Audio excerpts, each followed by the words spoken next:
Ghana Month is a period used to recognize the rich cultural heritage of the nation. It's also to teach the younger generation the morals and values upheld in the Ghanaian society. This month of March will be no different, but has the observation of the Ghana Month living up to its billing.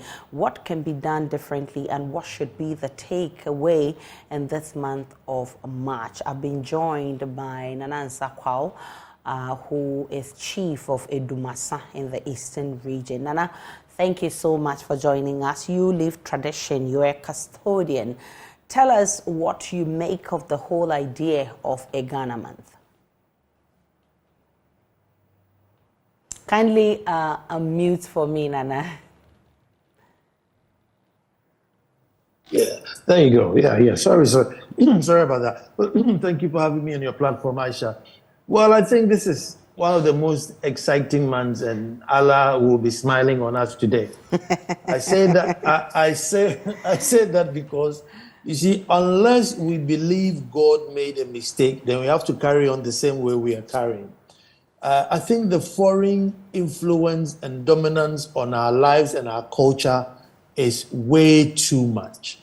And there is not a single country, a people, a tribe, a community in this world that has ever made anything significant or meaningful by copying somebody else. So everybody develops by being who God created them to be. Yes, you advance. Yes, technologies come.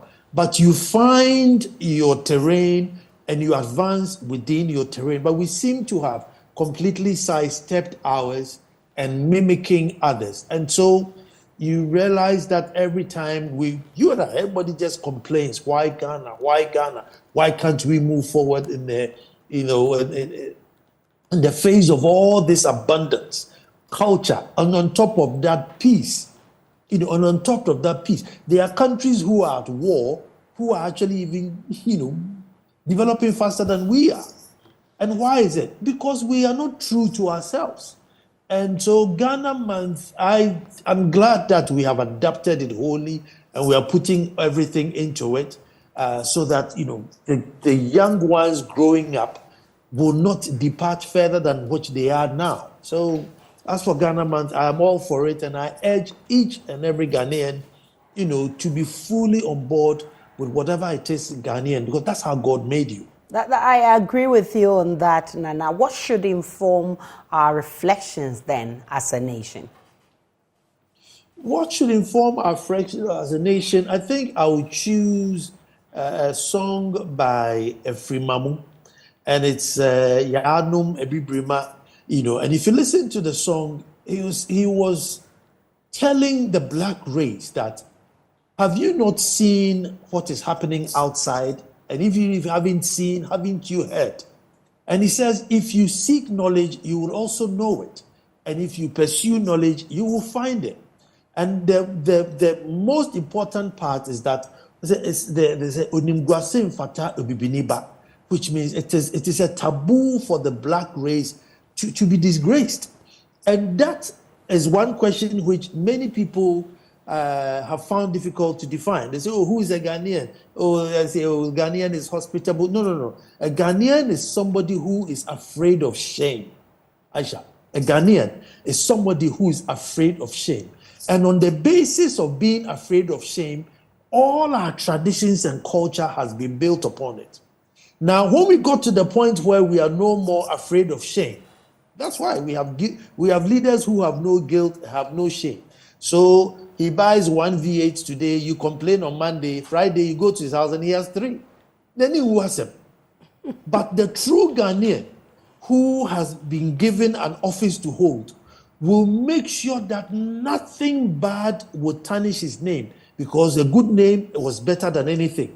And there's this proverb that when somebody meets you outside, Aisha, they'll ask you, from which phone do you come from? Not which iPhone do you use, or what pairs have you got, or how much money you have in your pocket. But they'll ask you, from which home do you come from? You see, so as soon as we lose those bases as Ghanaians, who are we? If I don't care that, my name will be tarnished, but I'm rather happy that somebody will see me that have an iPhone 14 or 15, that is my priority, then this is the society we are building. A society where materialism and stuff takes precedence rather than humanity, care, progress, and make sure that there's equity in the system seems to be lost. So going back to being Ghanaians is our bedrock for development. No matter how people think it's archaic or it's dinosaurian or whatever it is, that's our only hope for developing. Look at school feeding. Look at the food they are giving to children. That's not Ghanaian. You can't live, it's not Ghanaian. How can you live on fertile land and feed children as though they are in some, Sahara desert where it hasn't rained for 100 years? It's not Ghanaian. So the Ghanaianness, if we get it right, everything will fall into place for us. And so I pray that we find it. And they say Sankofa, so we should all go back and get the Ghanaianness in our. I'm happy you talk about school children, because there's been a lot of talks about how we've neglected our local dialect, especially how we teach it in our schools, how even parents are also not helping, these young ones grow up forgetting their mother tongue and all of that. Does all of this remind us on a day like this? You see, Aisha, our forebearers, I don't know who branded it, but there's this thing where we call Bejimi Bre, i.e. the foolish era. I don't know who brought it up, but whoever did it, we have to find him and give him an award because he succeeded. And so we seem to think that everything that our forebearers did was, quote unquote, maybe not sensible. But Aisha, every language, within the language are hidden codes, and the codes give you a sense of pride, a sense of belonging, a willingness to push forward and not to bring disgrace to your name in every language. And they are hidden in the language. So it's not one that you see it every day. I mean, like the Ghanaians who say, like if you ask somebody, oh, can you speak Ga? And he says, oh, in Kolea shore, which means like my boat floats at sea. I mean, it's a positive way to brag, to say, I can speak my own language. My boat floats at sea. And so all these things are embedded in there. Now, the other day I was giving an example that our children are now watching Peppa Pig. And, the baby Peppa Pig would always tell his father, oh, silly daddy, or silly Peppa Pig, or silly daddy pig. Now, imagine if you spoke Ga and you called your father, oh, Proto Buluji. Or you speak Tree and you tell your father, oh, you're Preko Jimmy for. You see, so in English context, it's fine. But when you bring it to ours, it doesn't balance. You see, this neglect of language and just speaking language and going along, you neglect your heritage, you neglect your ancestry. And Aisha, ancestry is where we get our morals from. It's not from school, it's not from Bible, it's not from Quran.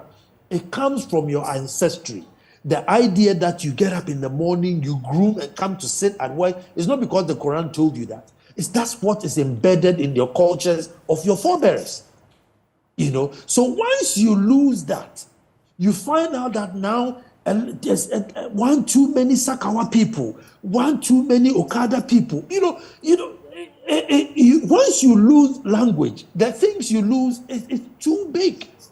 So bring your language back. And as you speak your language, as you say the proverbs in your language, it reminds you, it keeps you upright. That's Obi Shiawa, Obi Saudin, no Obi Sausika. So you have it at the back of your mind that as I'm going out, Aisha Ibrahim, I was named after my father or my grandfather. And surely it was because your grandfather had an upright life. That's why they borrowed the name Ibrahim and gave to you. So you can't take that upright name. Somebody has invested in it, worthy enough to be given to you, and then you are out there misbehaving with it. It's not done in our culture. And so in doing that, and the other person doing that, we all checked ourselves, and the society became beautiful. So let's go back to it.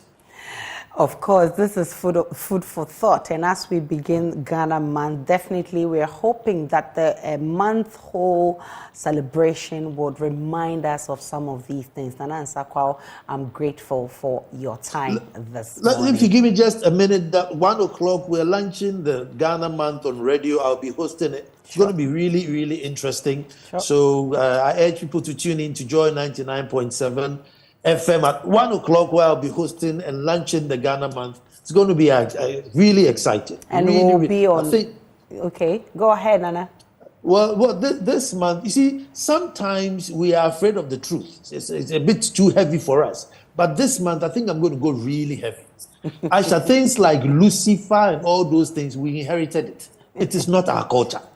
So if somebody believes in Lucifer, it's fine. We are not chastising them.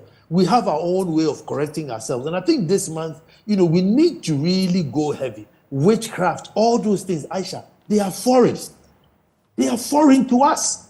But we have owned it. Nowadays, we have brandy, you are fat. But it is not ours. Ours is not witchcraft. Lucifer, hell, all those things. That wasn't us. Ours is to live, and then, Aisha, you are of use to this world today. Not live a useless life and say that when I die, I'll be useful in heaven. And in the meantime, what is your benefit to humanity? That is African.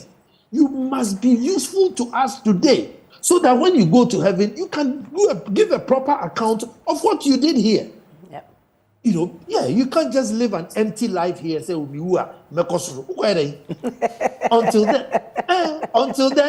until then, what is your use to humanity? And that is African. Into this month here, we are going all out. Definitely, and I'm sure we'll be live on all our social media platforms. So definitely you want to make a date at 1 p.m. on Joy FM and all our social media handles.